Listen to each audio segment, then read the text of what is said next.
Hi, this is Chan, and this is episode 3 of my adventure in Europe from early May to early August, the summer of 2022. This particular episode, we're going to focus on Barcelona. Barcelona deserves its own episode. So let's get started.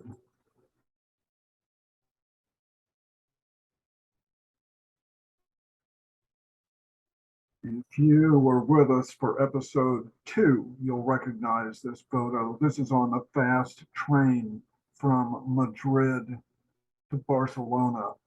And by fast for a train, this is the readout here. This train was going something like close to 250 kilometers an hour, about 150, 160 miles per hour. It was going pretty fast. And the destination was Barcelona. I was pretty excited. But first, let's just take a quick look. If this is the first episode you've seen, I started out my trip in Groningen, Holland, and went to Houghton, Strasbourg, Freiburg, Paris, and then, of course, approaching Barcelona. Much of the early part of my trip was to take a look at some cities and towns I knew to be friendly to pedestrians and bicycles. One of my research for doing this trip to see pushing back on cars, and actually Barcelona was a part of that. Barcelona has a program called superblocks, superilles. This is their urban mobility plan, and we'll take a closer look at that shortly.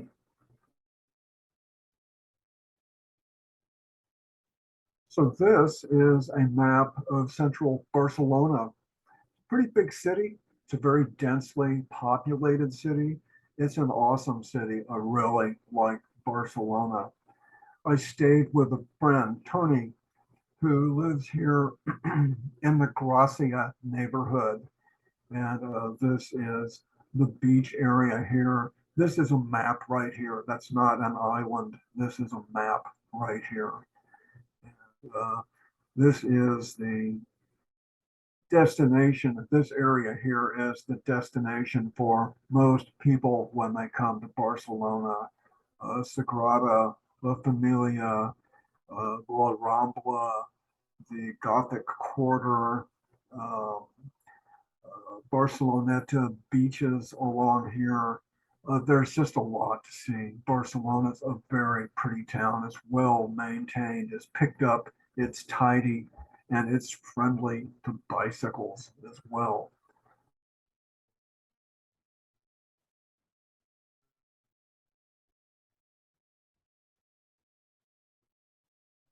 So I arrived at the train station. This is a pretty nice train station, and it's a pretty nice train. This is up-to-date stuff.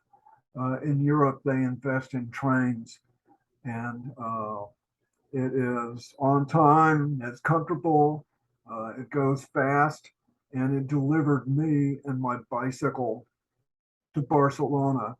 Generally, in Europe, when you travel on the fast train, you've got to put your bike in a box. Why, I'm not sure, but that's what I did. This is the box. I just arrived to Barcelona, and I take my bike out and kind of get it ready to go, and load up my gear. And I had directions to Toni and Sumpta's place in the Gracia neighborhood. So I had to ride my bike from from the train station to where they live. And of course, I had not been in Barcelona before, but I had good directions.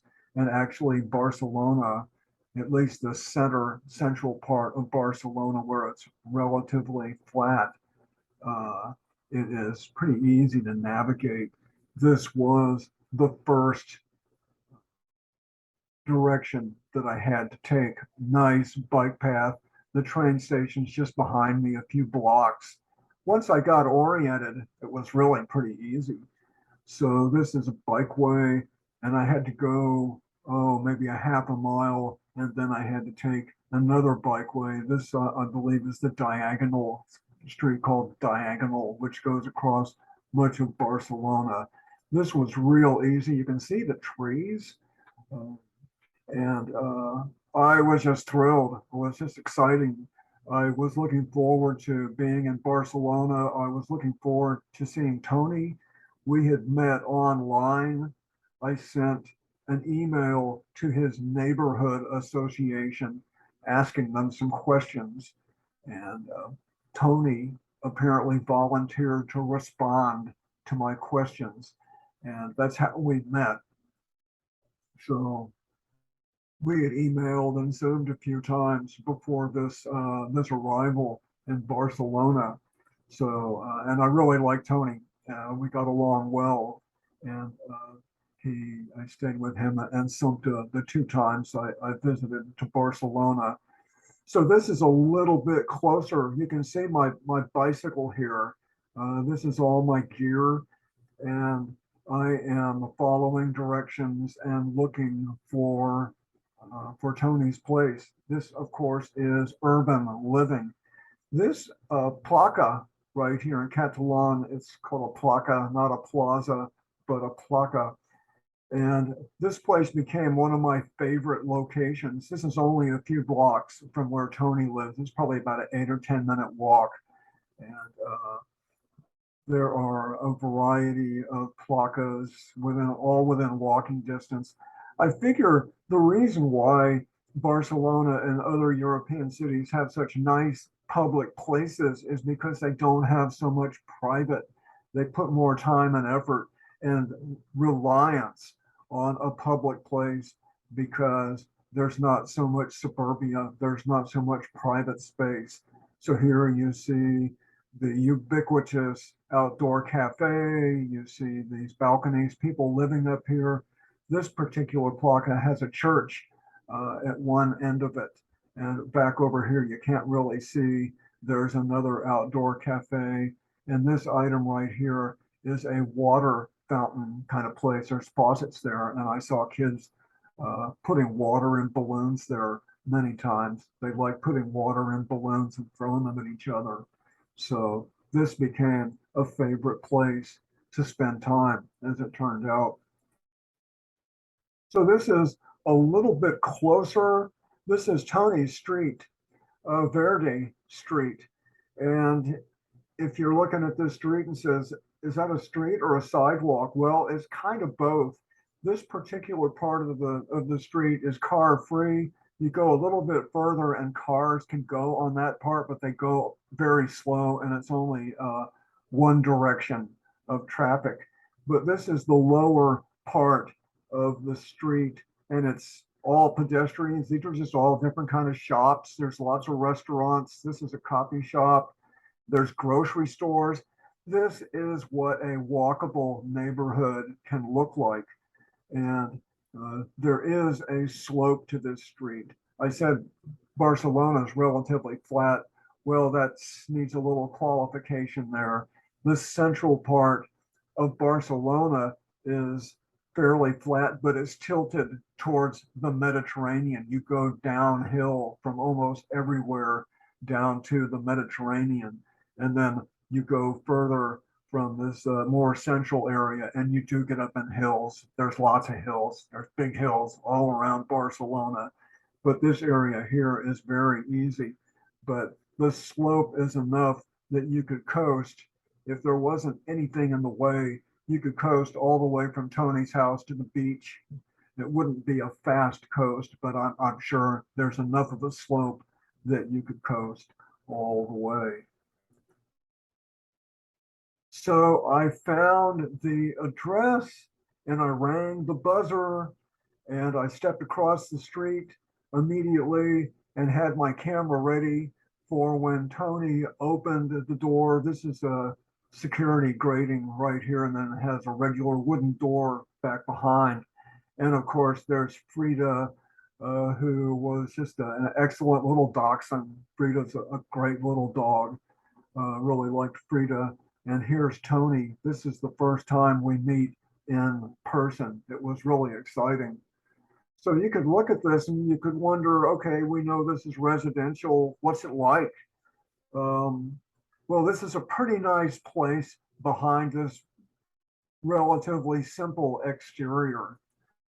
I wouldn't say Toni and Sumpta's place is fancy. It's really nice. I like contemporary architecture. I like contemporary furnishing, and that's what they have here.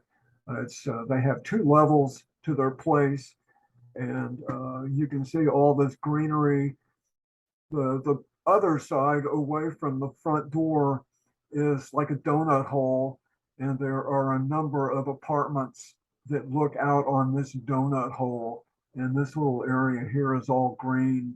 It goes off to the right, some it goes off to the left. It's not only Toni and Sumpta's donut hole. There are a number of people who have a part of this donut hole. But here's another picture of this just beautiful, nice kitchen, very modern, very contemporary, very functional. It's a really nice kitchen. And this window looks out on that green area. It makes you feel like you're out in the country. It's really a wonderful location. And this is uh, coming in from the front door here. And these are steps that go up to the second level. And this is the second level up here. This is Toni and Sumpta's room. And there are a couple other bedrooms up here and a small but very nice bathroom. And there's a terrace back over this way where they have near with a washing machine. Very modern, very nicely. The colors, it's just really a nice place. I sure enjoyed spending time there. And this, of course, is the green space back behind. This is next door. I'm doing a little bit of computer work right here. So I became very familiar with this location. So this is back on Verdi. You go out the front door and you turn left and you walk about 3 or 4 minutes, and this is what you come to.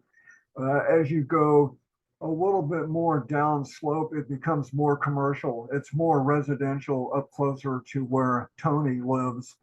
Uh, these people are taking a look at this art projects. There's this festival coming up in Barcelona, actually probably right about now, the middle of September, and they're making paper mache figures. It's this competition in Barcelona to see what neighborhood can have the most impressive display of human figures and other adornments. Toni described it to me. I wish I'd been there to see this. But this is just out on the sidewalk, and there's I think maybe this is the studio back here, and it just attracts people to stop and ask what's going on here. And of course, you can see a couple cars here. There are cars on this part of the street, but not many. And you usually don't even see them parked here. They just go slowly through this. And I would also mention this is not a super block area. This is just a lot of what the central part of Barcelona looks like. It looks a lot like this. Not necessarily car free, but cars do not dominate. Of course, the streets are very narrow. This area probably predates cars. And this is back down on Verdi. Here's a movie theater. And once again, the pedestrian zone, this pizza. You can see this, the colors of Catalonia up here as well. There is a Catalonian nationalism. The local people speak Catalan with each other. They don't speak Spanish with other locals. They speak Catalan. They're very proud of their culture and their history. So Toni and I, that first day, went out for a walk, and I just love being in new places. This right here is nothing particularly special, but this would have been like street here, like a lot of places with COVID. Restaurants have sort of pushed out into the street for outdoor seating. That's what's going on here. And this is another placa. Uh, really a nice place. There's people talking, there's playground. This is just late in the afternoon, and people just come out.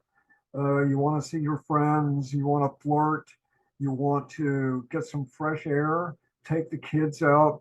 This is a placa right here. And this is another one. They're every 5 or 6 or 7 minutes walking in all directions. This is just the public space. These kids even climbing on some kind of a statue here. And here's another one, more for children. You can see all the bicycles here.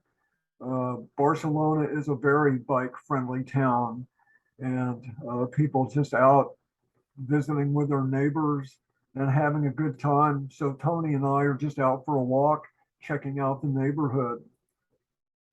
So it came a little bit later, and we stopped at a cafe. Just kind of walk right in. This is it. It's not a big cafe, a bar. There's lots of places like this in Barcelona. We decided to have a little dinner here. So we sat at this table, and we were joined by a fellow and a woman sat over here because the place is pretty much filled up.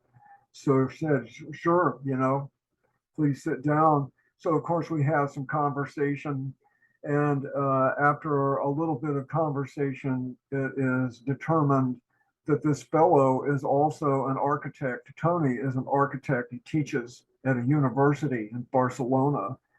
And it turns out this fellow had gone to the university where Toni teaches. They didn't know each other from that time. He's a good bit younger than Toni, but of course they had a lot of common acquaintances. Even you find those kinds of coincidences even in a big city like Barcelona. Gracia 60, 80 years ago was its own little town, but Barcelona grew and kind of absorbed Gracia into Barcelona. So we're out walking around, and by this time it's dark, and the placas are very well used even after dark. Of course, it's very warm. It was warm the whole time I was in Southern Europe. It was just constantly warm. So even though it might be 10, 10:30, the temperature is still 80 degrees Fahrenheit. So, but just people out hanging out with their friends in the placa. This would be next day. I saw this kind of use of container plants all over the place, and actually not just in Barcelona. It's almost like plants against cars. Of course, these are here to keep cars from going down this street. This, of course, is a car-free street. There's lots of them, and there's lots of different plant arrangements. This right here is construction debris, and of course, Barcelona has lots of bicycles to use, and you see people on electric scooters all over the place. People are just as much into their cell phones there as anywhere else. And very close to where Toni and Sumpta live is a bike shop. I had to have a little bit of help with my bike, and this turned out to be a 10-minute walk away. It's a walkable neighborhood. Almost anything you need is within walking distance. I actually developed a case of laryngitis, and I had to go to basically urgent care. I wasn't in bad sick or anything, but I couldn't talk very well and I was tired of it. So the urgent care was 12, 14-minute walk from Toni and Sumpta's place. It's a walkable central part of Barcelona.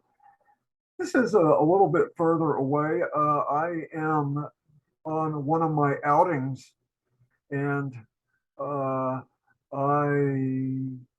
found my way to an important street that is called Saint Joan, and it's a major thoroughfare in Barcelona.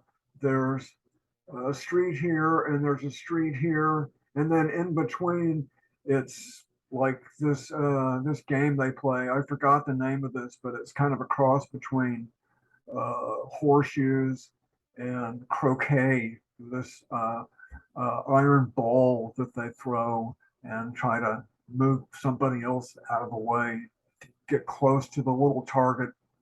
If you've been to Europe, you've probably seen this. It's very popular almost all over Europe.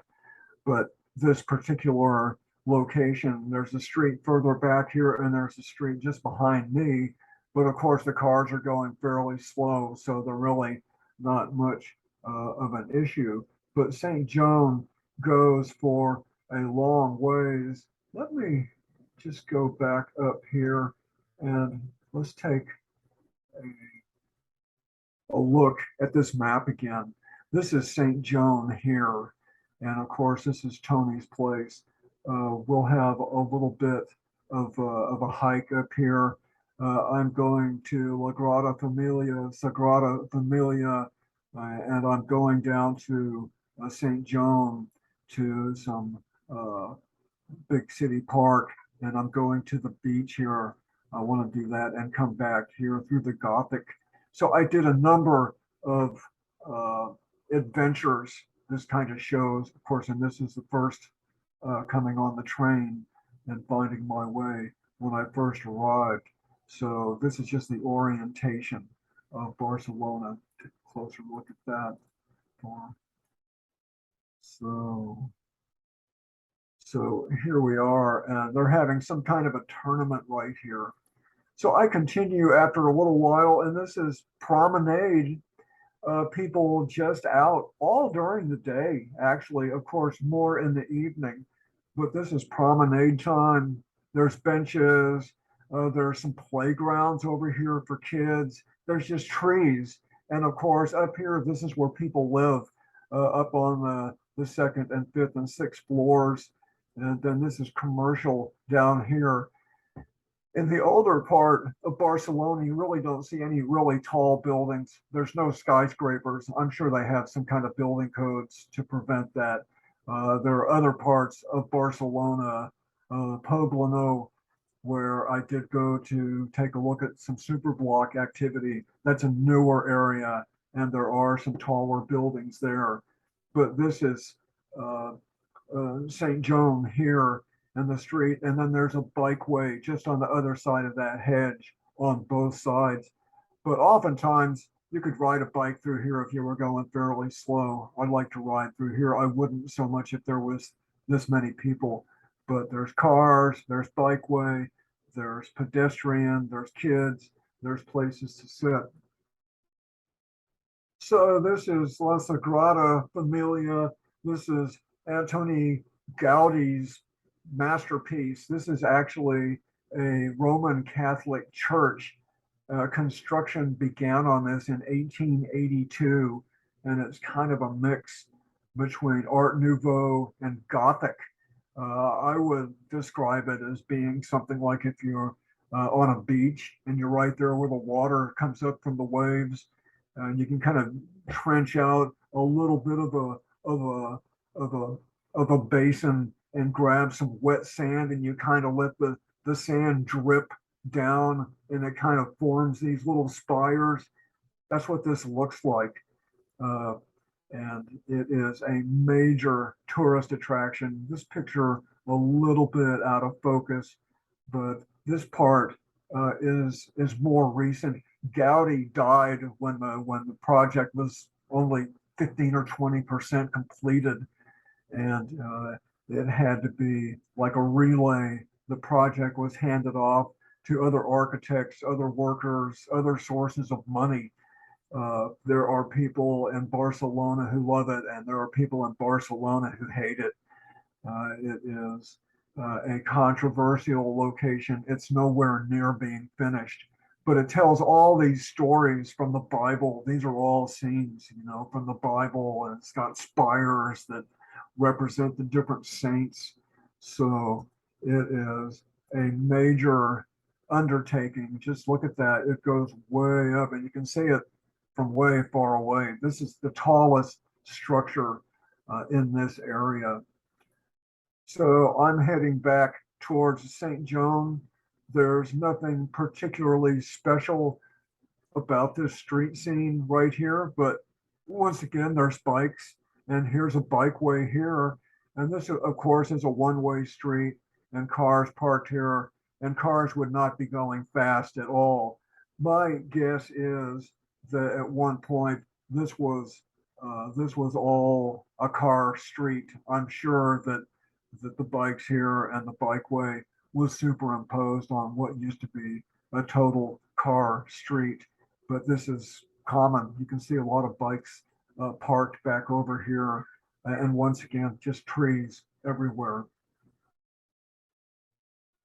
So I'm back on Saint Joan and I am heading towards the Mediterranean, which is about where this tall building is down here. And you can see the bike infrastructure. Here's a stoplight for bikes. And good to pay attention to that because there's a lot of traffic.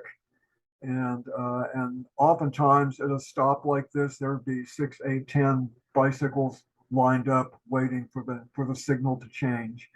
It's not quite like Copenhagen or Amsterdam, but the bike paths are well used. There's lots of people who ride bikes. This is Barcelona's Arc de Triomphe, maybe not as large as Paris, but still a very impressive monument and quite a tourist attraction right there. And this is beyond the Arc of Triumph. And once again, this is just this huge, beautiful, nicely landscaped and the architecture, all the palm trees. There would be a street over to the left, over to the right, and bikeways as well. This is all temporary here. There's some kind of festival or some type of installation here. I was here at other times and all this wasn't there. So that's just temporary. But just a very pleasant place to walk. And about another 5 or 6 minutes by bike, and you come to this big city park. There's this big lagoon, and you can rent a boat and various kinds of monuments. Here you can see some electric scooters and those odd kind of two-wheel vehicles that have to balance. You see a lot of those. You can rent those, and sometimes you see a convoy of like 8 or 10 or 12 of those go by. So it's a very electrical, mobile kind of an urban area, but just beautiful monuments, and it's just so tidy. You really don't see much trash. Barcelona is very well picked up. So here is the Mediterranean. I'm so glad to see the Mediterranean. I really like the Mediterranean. I like the history. I like water anyway, but I like the Mediterranean. And this, of course, another area for people to walk, another bike area. And this is maybe the beginning of June. So it's not really tourist season yet. The water does become warmer. I did go for a swim. It wasn't cold. It was cool, but it wasn't cold. And a lot of people on the beach, actually, lots of people on the beach. The temperature this day was probably 85, so it's plenty warm. And here is another view of along the shoreline, another view of the Med. There's the beach. Just people like to come to a place where they can walk and people watch, and it's just a very enjoyable scene all the way along. Here it goes for, you see this building off in the distance. This type of promenade extends to this building and even beyond, just goes on for a long time. And this is another part of that promenade, and outdoor cafes and on both sides. Actually, this is a slightly different place. I'm going towards the Gothic Quarter, and I've taken a couple of turns. This is actually the harbor area now. So, but again, just places for people to walk everywhere, and you just saw a lot of people walking everywhere. Let's the slider. Let's do this. Okay, here we are. This is the Gothic Quarter. This is some of the oldest part of Barcelona, and the streets are narrower, and there are streets that are a lot narrower than this, actually. This is a fairly roomy street in the Gothic Quarter.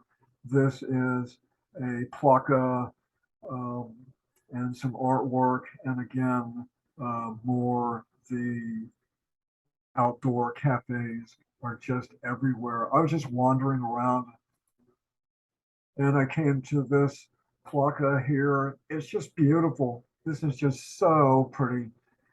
There's a fountain here. I love the palm trees. I don't know if the real estate is expensive here. Some of these may be hotels as well, but you can see all these bikes back here and people just walking around enjoying being in a very attractive public place. Uh, you could wander around the Gothic Quarter for hours. There's lots of streets. Some of them are like narrow slot canyons. Lots of stores for food and upscale kind of shopping as well. And one part of the Gothic Quarter, of course, is Barcelona's well-known Rambla. This again is the streets on both sides, and just a lot of people like to walk here. Can you imagine one of the main tourist attractions in Barcelona is a place to walk? And actually, Saint Joan is more attractive than this, but Rambla is down near the beach and maybe for other reasons as well. It's very attractive, of course, but you see the trees. But I've seen other parts of Barcelona where you have a pedestrian area that actually looked a little bit more green than this. This is another picture of Rambla.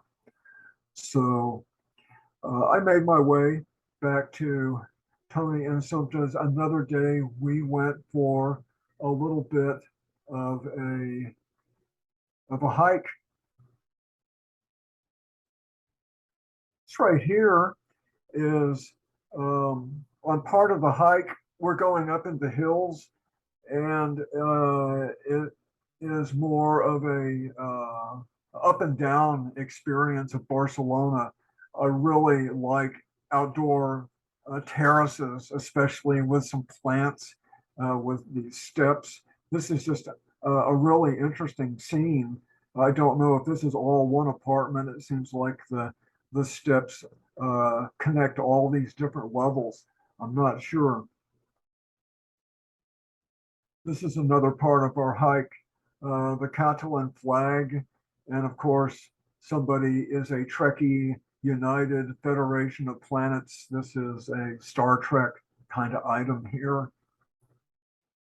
And we are up at the top of this hill. This is all Barcelona out beyond. You can see the Mediterranean way out here. Uh, Toni and Sumpta are living somewhere around in here. This is Sagrada Familia right here. Barceloneta, the beach, is back here. I would later go over into this area where the superblocks are. But when I visited is back over this way. And of course, Frida is a champion little dog, quite a hike. That's a lot of little footsteps for a little dog. And here we are having a wonderful meal, um, back at Toni and Sumpta's place. This is their son, very nice guy. He's kind of a computer programmer, has really good English. And of course, Toni speaks pretty good English, better than my Catalan, that's for sure. And Sumpta and I found ways to communicate. We both, well, she knows Spanish. She would speak Spanish fluently. I know a little bit. So that was helpful. Just such nice company. I just really enjoyed being with them. And these are a couple pictures from up in the hills also. So not all of Barcelona are these narrow, walkable pedestrian streets. This is just another type of architecture here. Uh, but again, it's very nice and tidy and trees, the traffic not going very fast. This area right here, from what Toni told me, this open space, and this is all urban all around this open space here is a place where the people somehow prevented a big development project from happening on this site right here. So what's going to happen here, I really don't know. But this is Barcelona also. This is in the more hilly part of Barcelona. So let's take a little look at the superilles, the superblocks. That's one of the main reasons I have an interest in Barcelona is because Barcelona has what they call the urban mobility plan. The European Community urban health authorities told Barcelona you need to do something about your air quality. You need to do something about the noise. It's a very densely populated city, and it has urban problems like any city that's full of automobiles and people. So the European community told them you need to do something, come up with a plan to improve your air quality, to improve your livability, basically. So this was maybe 20 years ago, and the urban mobility plan uh, has aspects. It's all about transportation. It's largely transportation. So part of the urban mobility plan is to improve uh, the efficiency and usability of their metro. Barcelona has a very nice metro system, the underground subway. It's impressive. It's really nice. Uh, Barcelona also has surface buses up on the city streets. There's also commuter rail. People come from out of town to come into Barcelona to work. So all of these different aspects of transportation, they're trying to coordinate better, try to make this transportation network more effective. But the part of the urban mobility plan that I feel is most exciting is the superilles, literally super islands, and the English word used is the super blocks. So just imagine where we've been walking on some of these other images in places that's similar to this right here. Most of Barcelona is on a grid, so that makes this a whole lot easier. Try to do this in Paris, and it would be much more challenging because the parts of Paris I've been in are not in a grid, but Barcelona is. So this is kind of like a Rubik's Cube right here, with the yellow being containing the nine squares in a Rubik's Cube. So this is the Rubik's Cube in here. What these yellow lines indicate here is this is cross town traffic. If you were in a car, you could go from over here and go in this direction in your car at your normal speed of, I don't know, 25 miles an hour. But within the super block, and keep in mind that tens of thousands of people live in this super block. It's a neighborhood, but it's a densely populated neighborhood. Within this blue area here, you can only go in here if you live here. Your car can only go there if the car is owned by a resident of this area. or you're a delivery, or you're an emergency vehicle. This is not for cross-town traffic. So, and the whole idea is to slow traffic down, is to reduce the number of cars.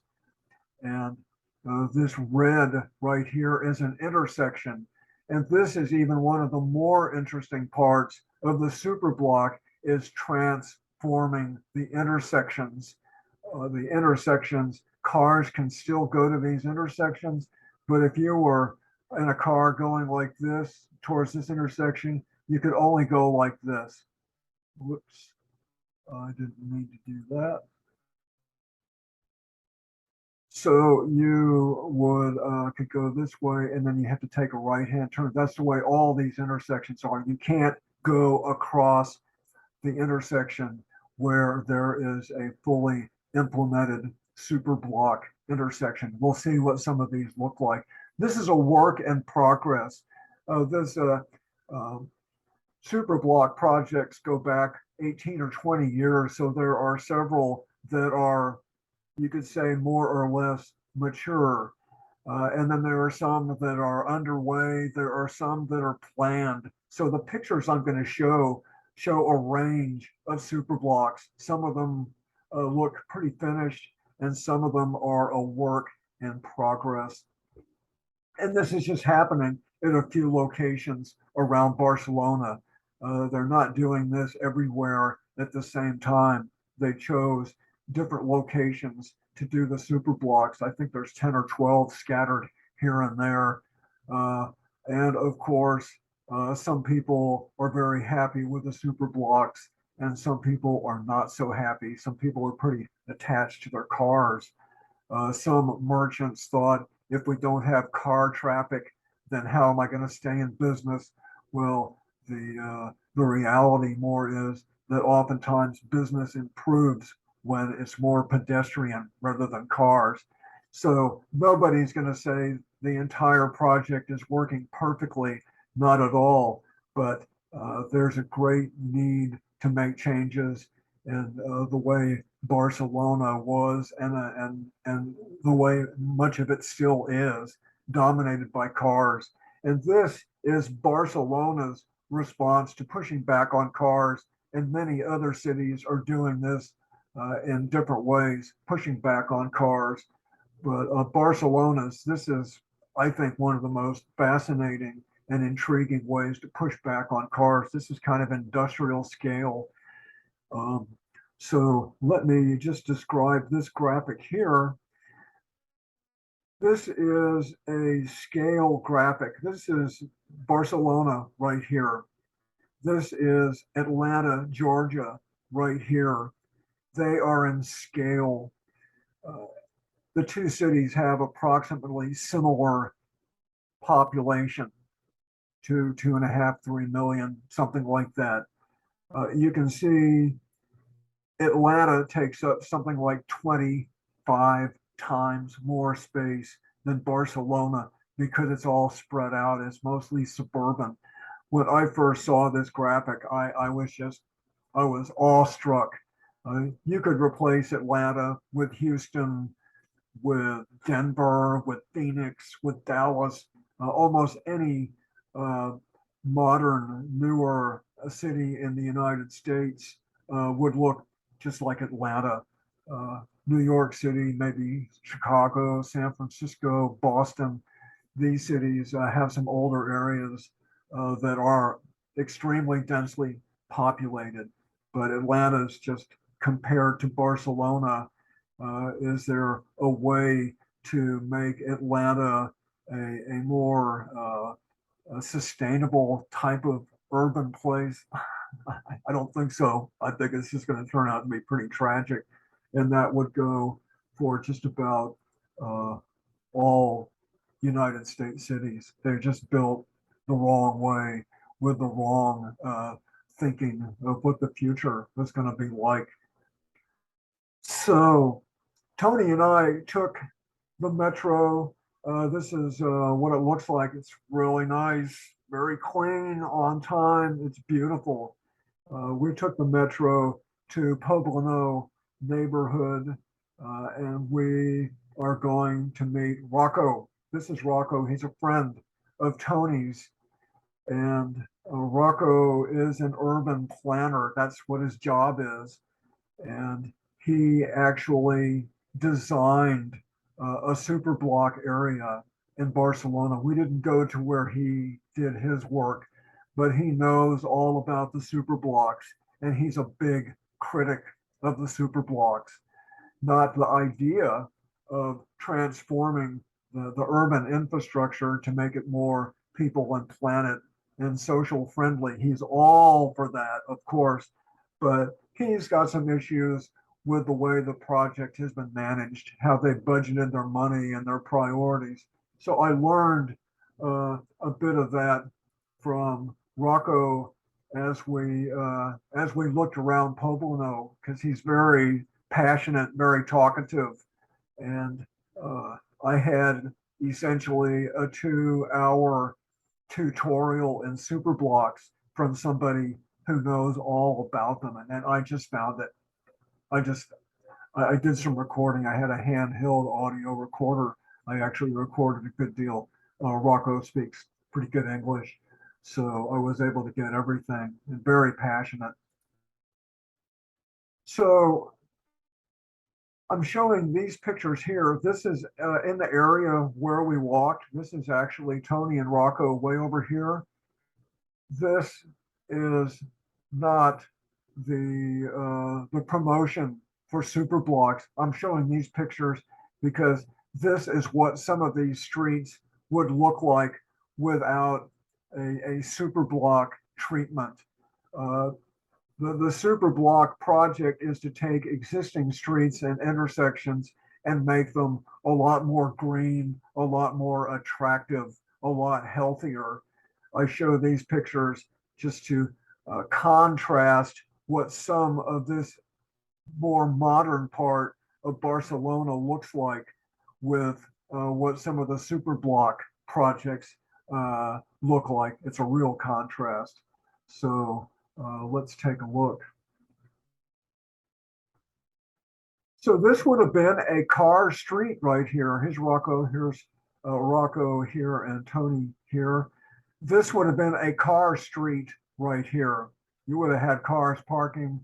Here's a car here. Doesn't mean the cars can't be there, but they're much more restricted. This is much more pedestrian oriented places to sit. This is not the ultimate destination of the super block. These trees will become a lot bigger. This is in the early going right here. So this is an interesting picture. It shows this car coming. Remember when I said you saw that red rectangle and the cars can only take a right, they can't go across the intersection. Well, this is an intersection right here, or at least it was an intersection. Now it's a playground, and you see a lot of potted small trees like this. And this is okay. This is where the cars can go. Uh, Rocco and the driver of the car are having some kind of issue to work out. I didn't catch that. Of course, they're talking in Catalan, so I don't know what they're saying. But Rocco, I think, is probably explaining that this area is becoming more for people and less for cars. And judging by this guy's hand right here, there's probably not agreement on that.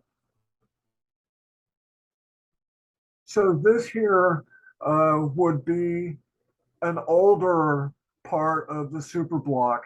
Again, this would have been a street. You can see a car down here, but that's only special occasion. But this would be, I'm thinking, probably 15 years old. There may have been trees on this street before the super block, but this would have been a street dominated by cars at one point. And you can see the commercial down here, residential up above. What I did on some of my pictures is I superimposed other pictures to kind of give a contrast. This picture up here is not the same place, but it's This area here would have looked similar to this right here before the superblock. And this, again, another pedestrian area that the benches, the planters, and people playing chess, more sidewalks over here, bikes over here. This would have been a street full of cars. This would have been where cars were parking at one time. But the superblock is changing all that. And again, here's another, there's lots of different variations.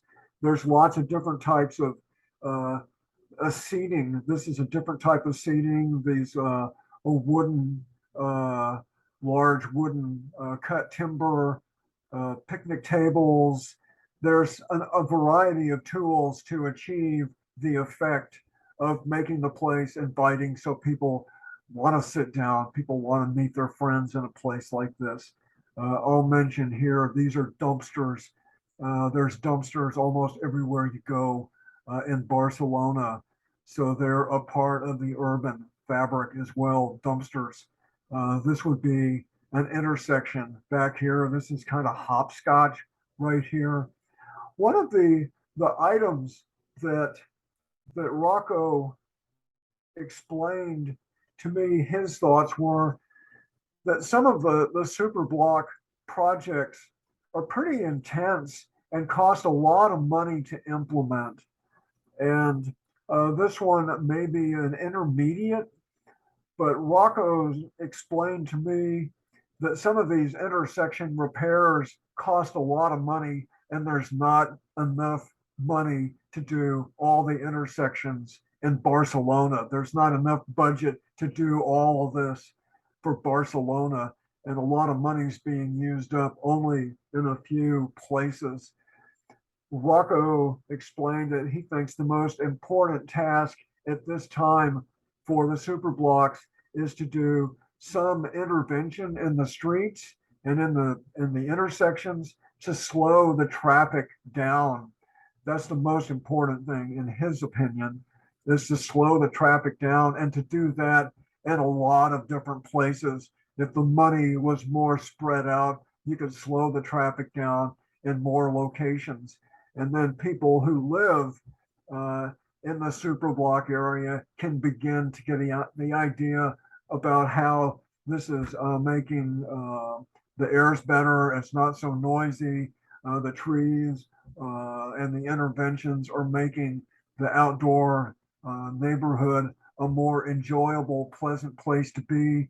So, with this kind of thinking, that they become enthusiastic users and participants in the super blocks, and then they begin to identify the opportunities where they live, and then from the sort of basic beginning super block, the local people take over the project and the planning and customize the streets and the intersections the way they want to. Of course, they still work with the city, but their input becomes much more important rather than the city coming in and doing, okay, here's your intersection project. I hope you like it.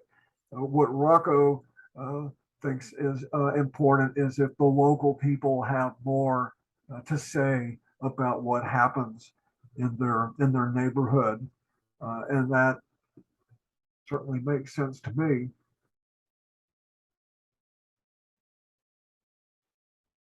So here's the same. This again, an intersection. There would have been cars all over the place here. I'm just amazed to see this. And these kids were kicking soccer ball, and people just standing around and people meeting with their friends. It's quiet.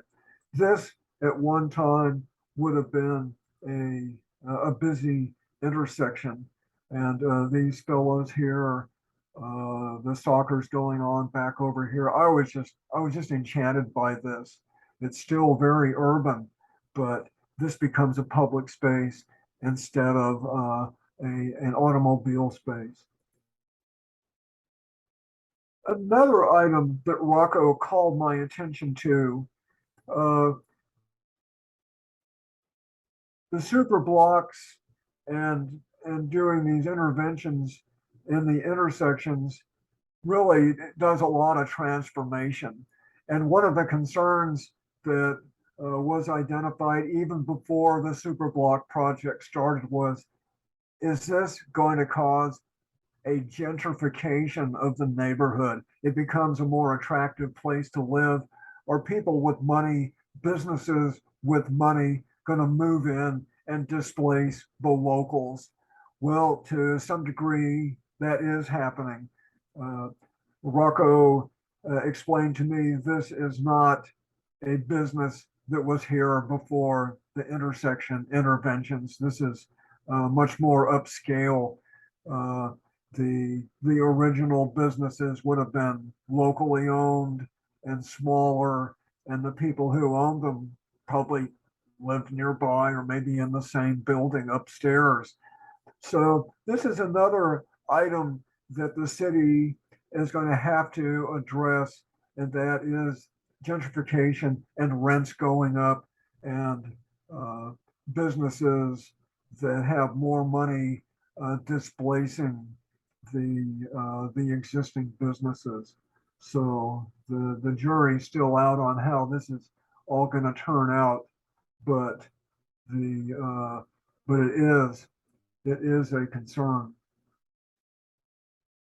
Let me see. This is, yeah, okay.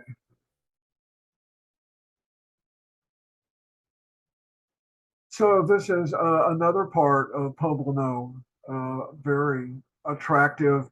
I'm not positive if this is a super block street right here, but obviously from this bollard here, and it's to keep the cars out. This is definitely pedestrian bicycle right here. So we've been walking around and it's time to have some lunch. So we're at a very nice outdoor cafe, and we're right next to a playground that would have been cars honking and exhaust right here. Instead, it's easy to have a conversation. It's a pleasant place to be. So we're just having some vegetarian lunch right here.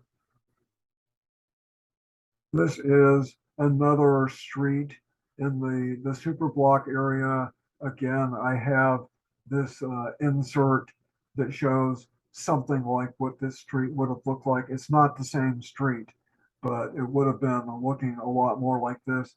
Probably these trees have been there for a bit longer, but you see benches. Paint is also a very common ingredient in the mix.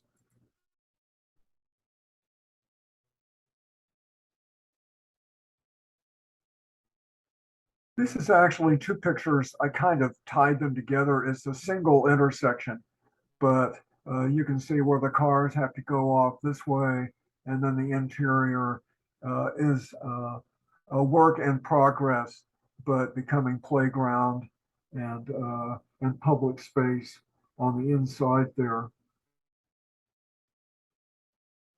Again, this would have been a car street. There's some playground here, and Rocco and Toni right here. So just in this neighborhood, not the entire Poblano neighborhood has been transformed, but we would go down a regular street and then we come to a super block street, a super block intersection. So it was here and there.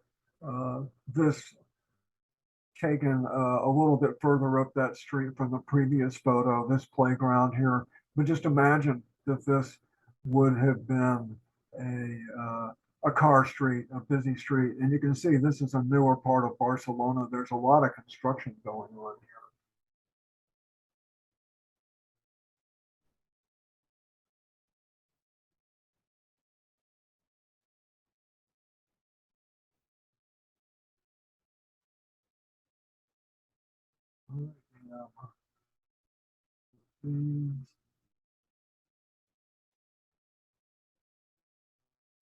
So somewhat later, when I came back to Barcelona, I came over to Poblano on my own with bicycle to do a little bit more exploration.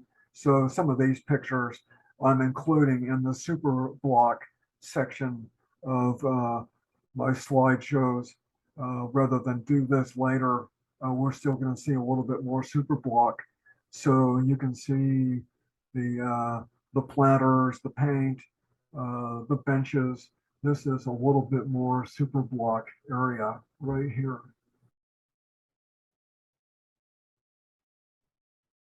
So these two pictures is a construction site. I sent an email to Rocco. I haven't heard from him, but my question was, is this construction here a super block project right here in the very early going? Is this the very beginning, like of doing an intersection repair right here? This picture shows the same place just from down the street a little bit. Uh, I would think that quite possibly this is a new intersection project. Could be this is what it looks like at the very beginning. And once again, uh, this could have been just a wide open automobile location right here, just cars honking and exhaust.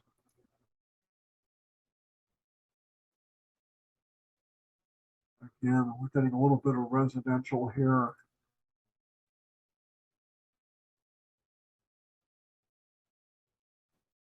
So here is another street, just these benches are fixed. But this is in the early going. Again, this is not the ultimate what the super block looks like. Ideally, like Rocco described, that the people who live in these neighborhoods will begin to embrace this. A lot already do. A lot of people love this, but that having these types of places for kids, places for people to meet, uh, uh, it adds enormously to the quality of life and the longevity of life as well. So I just am so glad I had an opportunity to visit the super blocks. One of my main reasons for going to Barcelona. I very much enjoyed the time I spent with Toni and Sumpta. I made some other friends there too. Um, it's a wonderful place for bike riding. The bike infrastructure. I love the placas. I just liked to go to those and just sit and enjoy the scenery. You meet people and just to enjoy a very different urban experience to what most Americans would experience in their urban locations. So I did leave Barcelona, and about 2 months later, I came back to Barcelona. We'll see just a few more pictures of Barcelona. This was mostly what I have of Barcelona here, but I did come back to Barcelona about 2 months later because my plane flight back to Eugene began in Barcelona. So I got on a train. I went back to that very nice train station, and my destination was Toulon, France. And the next episode is going to be bike riding from Toulon to Nice, the French Riviera, bike riding on the French Riviera. Wow. I've wanted to do that. I've been along here before in the train. There's a train that goes all along here, but I wanted to do this on a bicycle. And it's not all built up. A lot of it is. There are just some beautiful beaches, beautiful towns. There's Saint Tropez, there's Cannes, there's Nice. These are some pretty swanky locations. I stayed at several campgrounds. I didn't stay in the swanky locations, but I did see some pretty swanky scenery. It's beautiful along here, both the natural scenery and the human built scenery. So we'll save that for episode 4. That's what we have here. I'm going to stop the share, and I wish this thing would stay away. And thanks for watching, and we will let you know when the next episode is.